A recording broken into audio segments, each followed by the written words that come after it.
functions, functions with no arguments,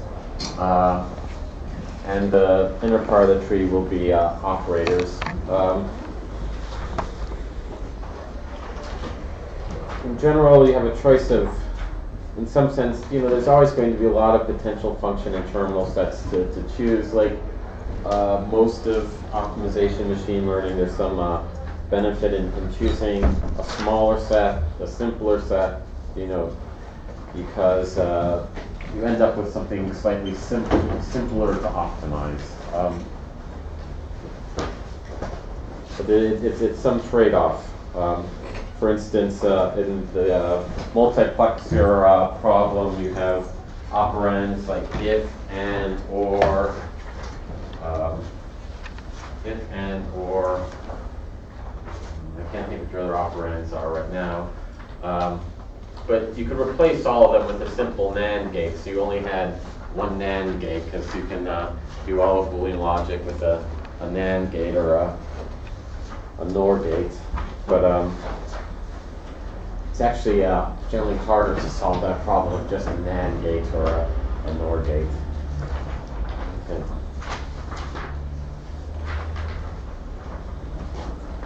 Other things to think about when choosing the functions and terminals for your problem is another sensible thing that we want is them to be closed, i.e. they should work for all possible inputs. So a typical thing one might do is one has a division operator. You want to replace that division operator with some form of protected division so that you have some well-defined way of getting a fitness of your tree, even if you were trying to divide by 0. So a typical thing you might do is change it so if you divide it by 0, it always returns to 1, even though that's not truly division, but it gives you the advantage of a closed terminal set.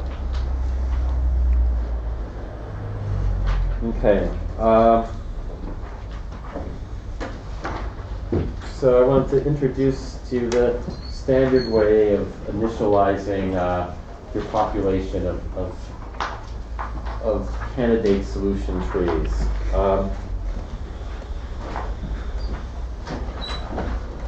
Two methods. There's going to be full and there's going to be grow. Typical thing for your trees is you'll have some parameter called max depth, which will so you don't need to have this, which will prevent your trees from becoming arbitrarily deep, thus slowing down your code immensely.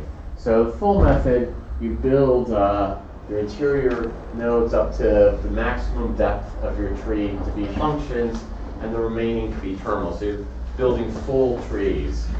Okay.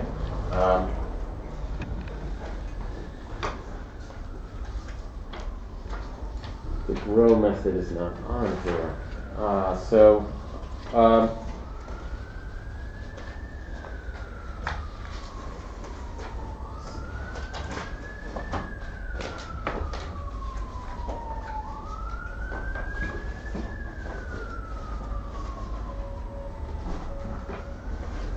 The grow method, which I seem to be missing that slide.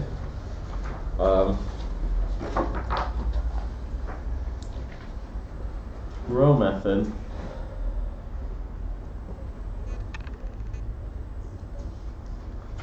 once more. So the full method, you're producing kind of a full tree. So if you had only binary functions, you'd get a full binary tree of max depth. The grow method, what you do instead is you choose functions and terminals at random. So you choose a given function for a given node, but you also potentially select from the terminal set. Okay? So with the grow method, you're producing a tree which is more irregular.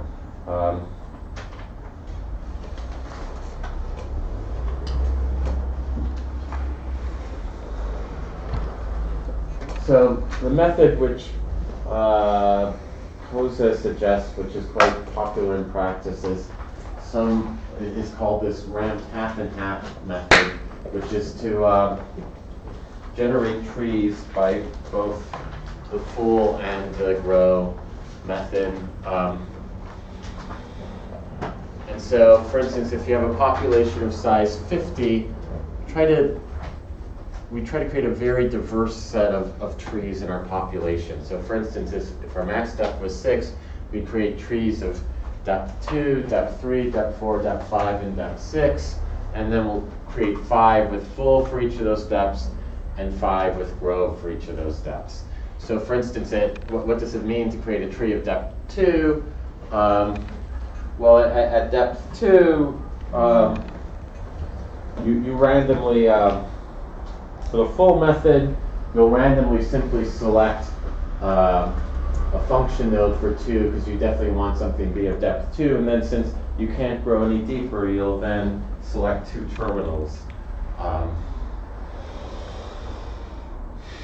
For the row method, instead, what you'll do is for your very first node, you'll randomly select either a function or a terminal, possibly ending up with a tree of depth 1 or depth 0, depending on how you measure depth. Okay. Then you do that for depth 3, depth 4, depth 5, and depth 6. And so this gives you a diverse mixture of kinds of trees in your population, which seems to work well.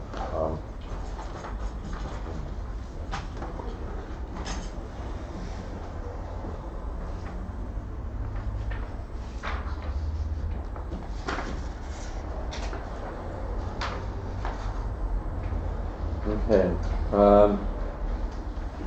Crossover. So I know I ran through this quickly last time, but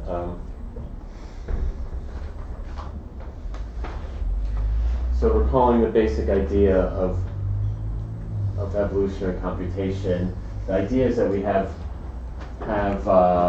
algorithms which are going to have some equivalent to the mutation operator, some equivalent to the crossover operation, and some equivalent of the selection operation. So we saw how to do with bit strings. For the traveling salesman problem, you have a specialized mutation-like operator. You have a specialized crossover-like operator for the traveling salesman. And now, the equivalent in the space of trees to permutations is, one choice would be to do something like this. So here's our 2 potentially random trees in our population. And how do we do crossover? We select a point at random in some fashion, and we cross over the subtrees at that point.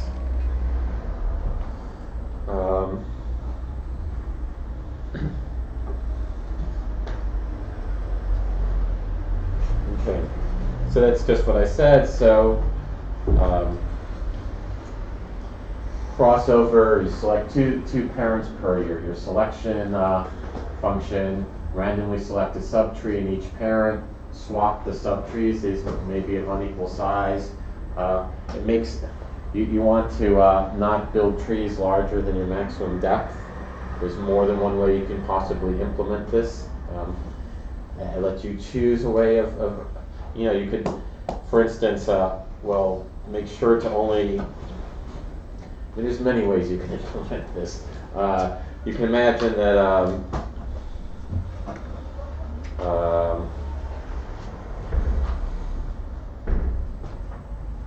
if you get an operation that's going to make something more than max depth, you prevent it and you try again, which could be inefficient. Otherwise, you know that if you sample something at this level from below the maximum depth in one tree, that on the other side it has to be within a given range of tree size for you to be able to swap. So you can somehow put a probability distribution over at what level you select from, so you're always guaranteed to grab 2 things which swap. There's many possible choices. This is something for you to experiment with in your code.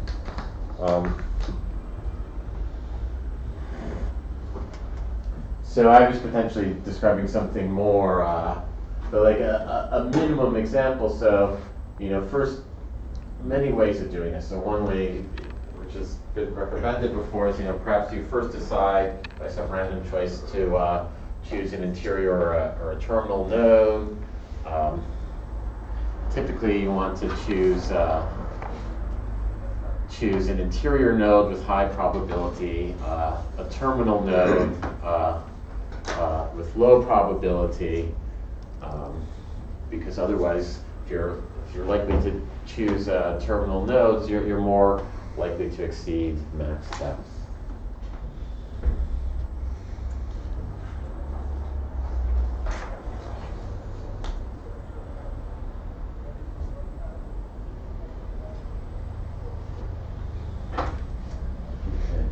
So we have in our example of a GP tree, and we imagine we want to do some form of mutation on this tree. Well, now the idea is that we're going to simply choose some node at random in this tree, and then we'll perform the grow method at that node in the tree. So for instance, the previous thing, I've randomly selected this point, and I replace what's there with a random tree generated by my grow routine subroutine. Questions about how to do GP? Okay. We'll go ahead and try this on the multiplexer problem.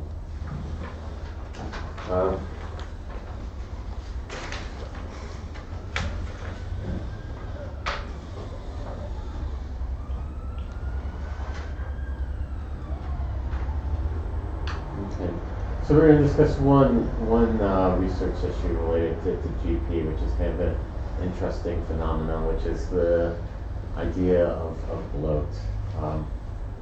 So it's been observed in GP, even if you have very carefully designed mutation and crossover operators, that program size tends to increase and increase as runs go on.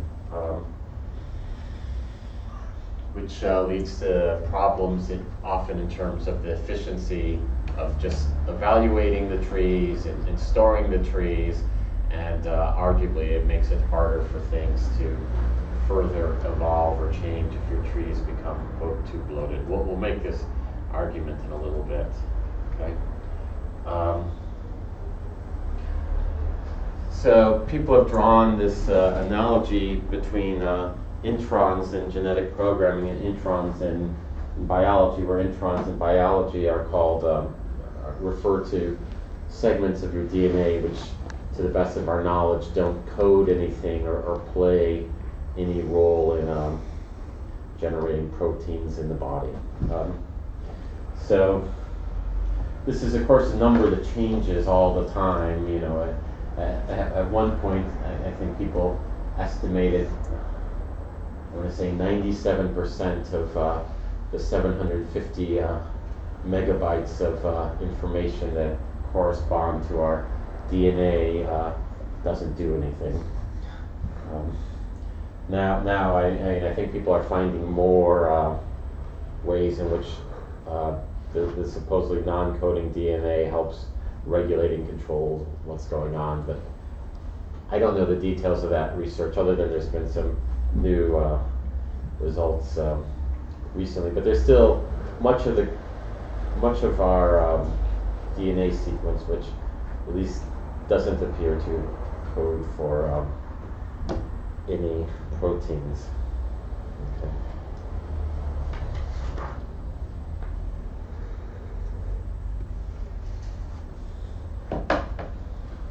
So in genetic programming,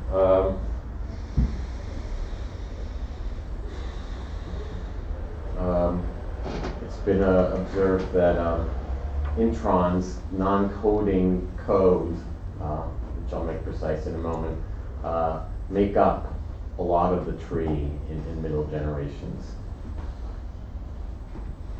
So what do I mean by non-coding code?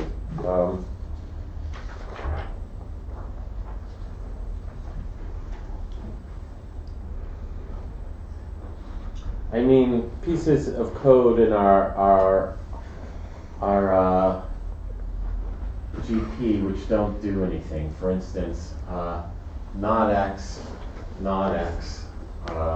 just leaves x unchanged, plus x0 leaves x unchanged, and so forth.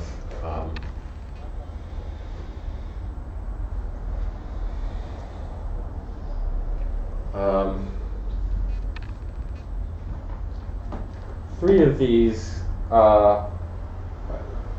especially in the argument that's coming, are kind of different than the others. To these three.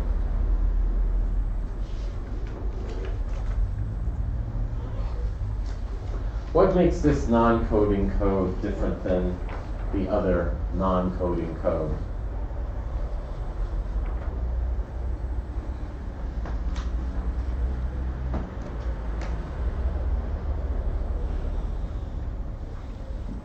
Why would I circle these three, not these three?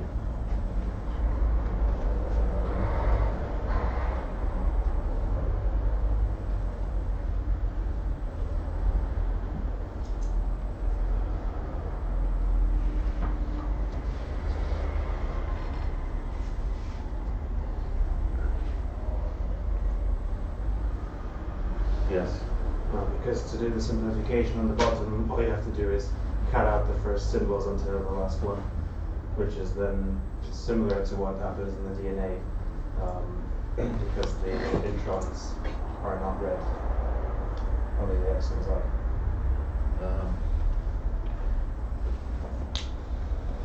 I think maybe we're looking at the same thing. I'm not sure.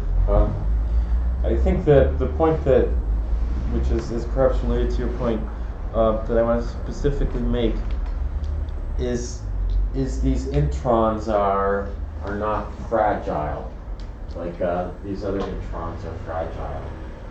You know, if anything changes here, any one of these things changes, the expression changes its value.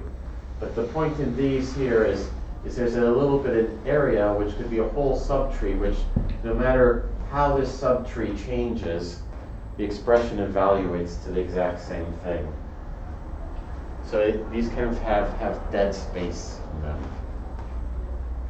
Whereas these may not do anything, but they don't have dead space. They, why does this make a difference? Because it could dramatically affect your code. If you got them in there, then you could quickly, by removing those, you could vastly improve the performance of an algorithm. Yeah, let's take a I guess we'll do this in a moment. But imagine that in my tree someplace I have an and symbol, and then I have this or, and then I have what's my example? I have true here. Let's worry about what's there in a moment. Then I have if here. I have could be my multiplexer. I have A1, I have A0, I have D1, for instance. Now the point is, this is I haven't put anything here yet, but the point is, no matter what sort of tree I draw here, and it could be a really huge tree, this function will always compute the exact same thing. Okay? And so imagine that if I have a big block there that doesn't do anything, and I have my mutation and crossover operators there, and it hits this area and I change it, nothing's going to change in the thing. And in fact, the more of these blocks I have on my my program, the more resistant my program is going to be to change, because when I do these random crossovers or random mutations, if this is taking up more and more space and I keep changing the space, nothing changes. So the more of these non-fragile areas that don't do anything that I have in my code, kind of the more stable this thing is. Whether that's a good thing or a bad thing, I don't know. Strange question, but do you think that perhaps in nature has an advantage in terms of making organisms more resilient, things like cancer, for example, with that? You're asking a speculative, or you're not asking, you're asking a scientific question for which I'm honestly ignorant. But certainly I believe I've heard this argument. I don't know the truth of this argument, that some things that need to stay the same get surrounded by dead area, and that happens in nature. I don't know. I just don't know. It's something I should look at again, but I haven't. I don't know.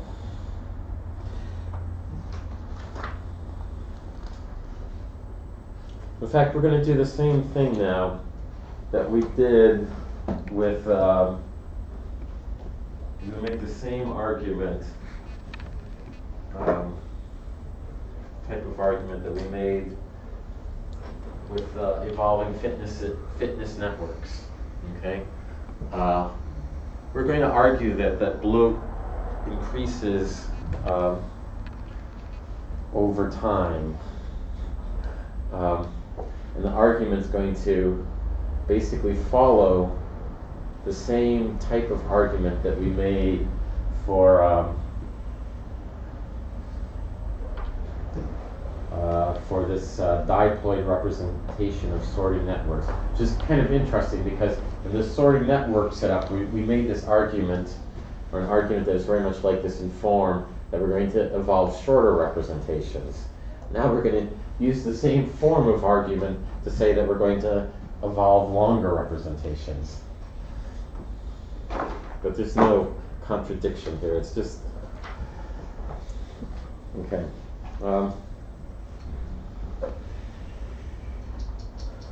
So bloat is an observed empirical phenomena in genetic programming. You can write a piece of code to measure the amount of non-coding code in your code as it runs. And if you don't plainly untreat that, then you'll really observe a lot of it eventually. So the argument's going to run as follows. So by increasing introns, the destructive effect of crossover is reduced. So if we cross over in a useless subtree, like we've just demonstrated here, the program will compute the same function. If this function has some fitness level, we can think about the fact that more children will survive into the next generation of one that's more bloated than one that's less bloated. Because one that's less bloated, it's likely to change more in the next generation due to mutation or crossover. Of course, some of this change could be beneficial. But if it's more bloated and it computes the same function as something that's less bloated, more of its children will survive because it's less likely to be destroyed. Okay.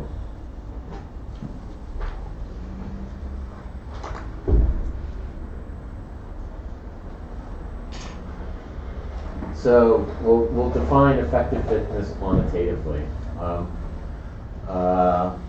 We'll call the absolute complexity of a program the number of nodes in the program, the number of vertices on our tree. The effective complexity we'll call the number of active nodes. Where for us, we'll only everything. What will be our definition of active? Our definition of active is if you cross over and mutate there, it can change the value of the function computed. So if I cross over here, or I cross over here, or mutate here, here, or here, it can clearly change the value of the function. If I cross over here, any set of nodes I had in there can't change the value of the function. So these are two well-defined numbers which we can compute. PFC will be our GP's probability of crossover. This is I'm not, this is a quantity that may be true, but we have no idea what this value would be. Probability that crossover in an active block may lead to less fit children in program J. Okay.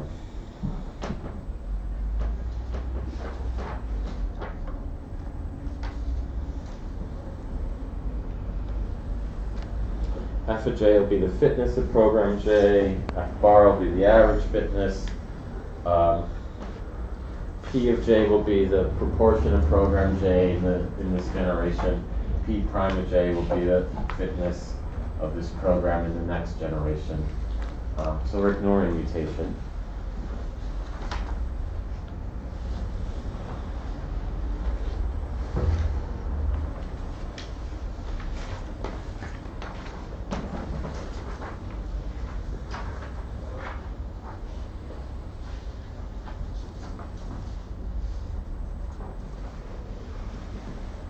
Okay.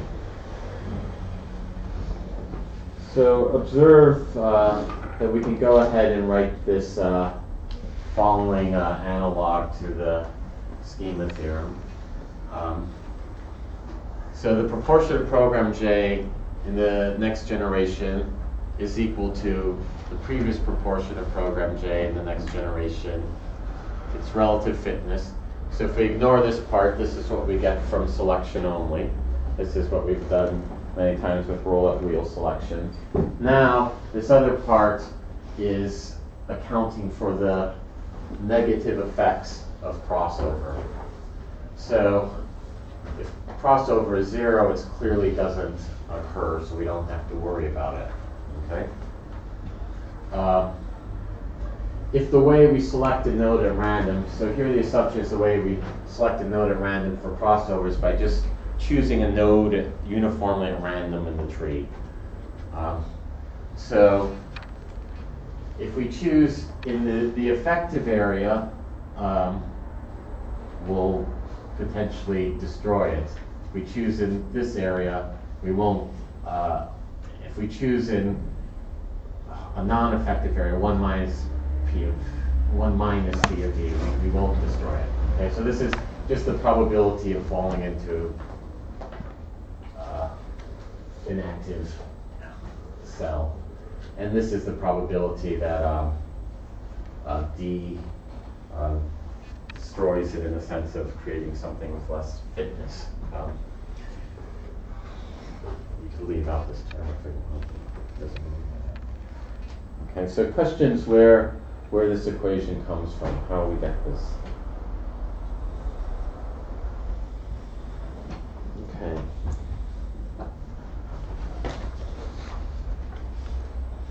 So now we can take that previous equation and rewrite it a little bit.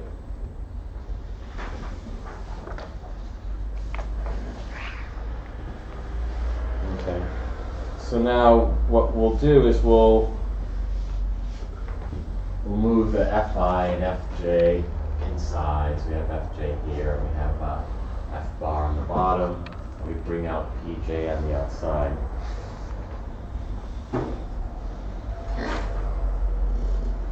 Now we'll take this inside area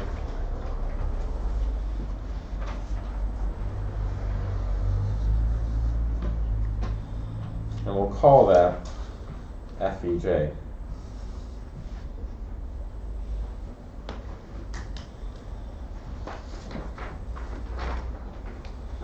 So if we do that, we continue to rewrite. We have the proportion of P of J in the next generation is proportional to its effective fitness divided by the mean fitness times P of J. So effective fitness is incorporating now what crossover does. Okay, so basically we're now looking at what's the chance of crossover actually destroying something. And if we have this area here, and crossover here, we can't destroy. Okay.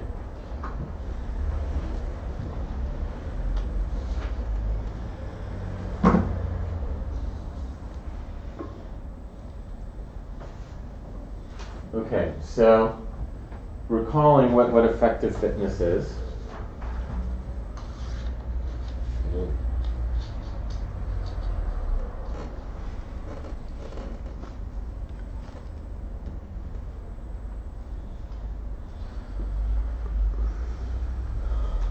So if we decrease the effective complexity, we reduce this negative term, and so effective fitness increases with decreased effective complexity. Likewise, if we increase absolute complexity, the effective fitness also increases. So what's the take-home message?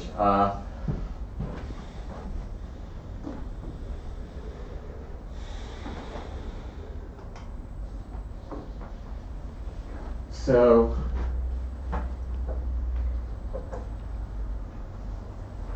effective fitness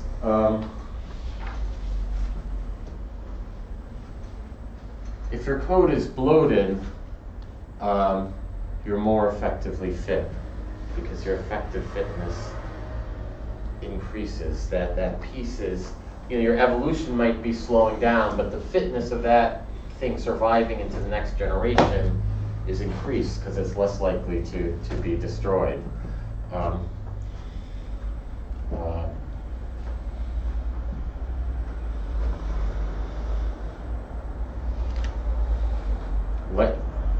Likewise, the shorter your code is relative to the absolute complexity. So if your code is simpler in some sense, it also increases. There's less of it to be destroyed.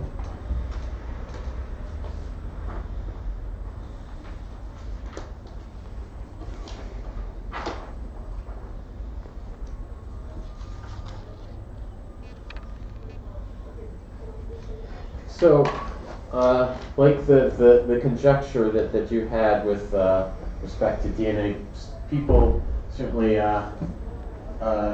conjecture that, well, maybe this is good in GP in the sense that people have hypothesized that so by having your code protected, it protects it from the destructive effects of crossover, thus making it more possible to build building blocks. This is quite a difficult hypothesis to verify.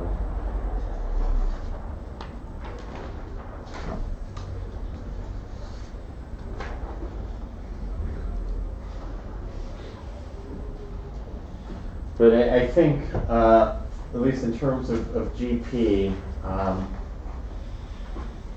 introns are by and large always seen as bad. Loaded code runs much slower, and even if running time isn't a problem, your code becomes, and this is very easy to observe, and your code becomes dominated with junk coding areas. So once you have a lot of junk, it's quite hard for crossover and mutation to improve a given area. Question? Yes? Given the possibly silly suggestion, but assuming that you are, assuming that introns are bad, but assuming that you attempt to get rid of them as frequently as possible. Yes.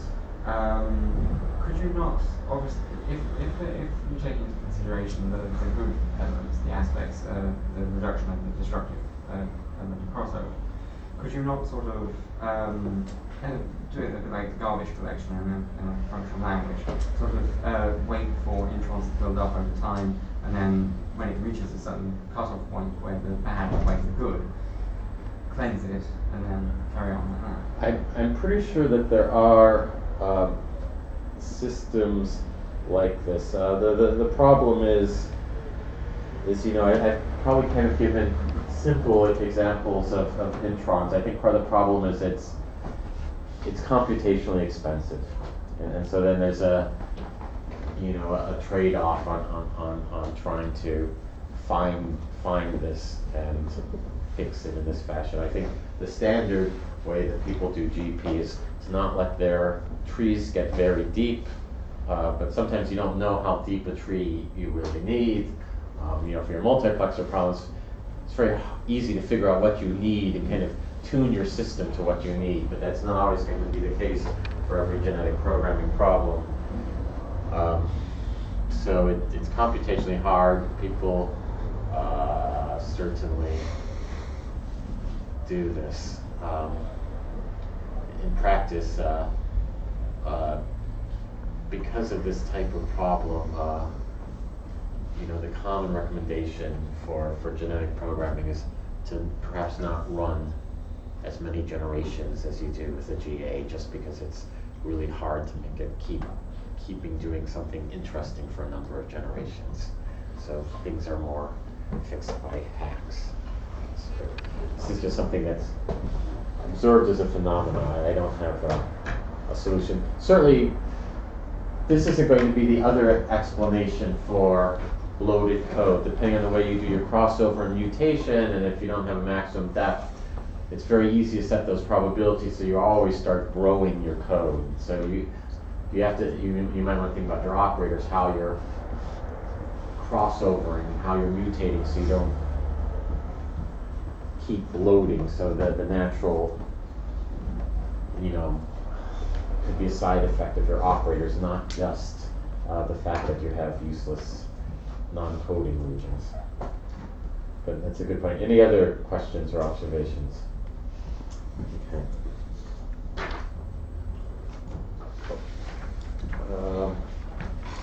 Lots of research in GP, lots of research in this department in GP.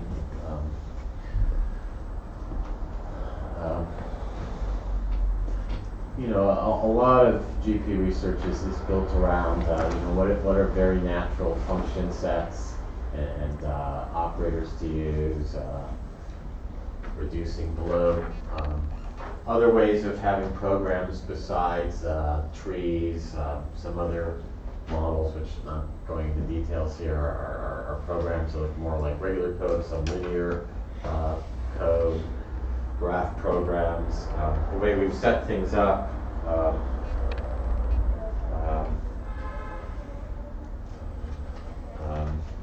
we don't have, everything has to work at every position in your thing, but in a normal programming language you might have some form of typing, like someplace you expect a number, someplace you expect a string, someplace you expect a real value. Having typing added to your GP is common. The other thing, which there's a lot of kind of a dream thing which a lot of people work on, is having code that can produce sub-functions, and then you get those sub-functions reused in some fashion. And so evolving sub-functions is often studied. Okay.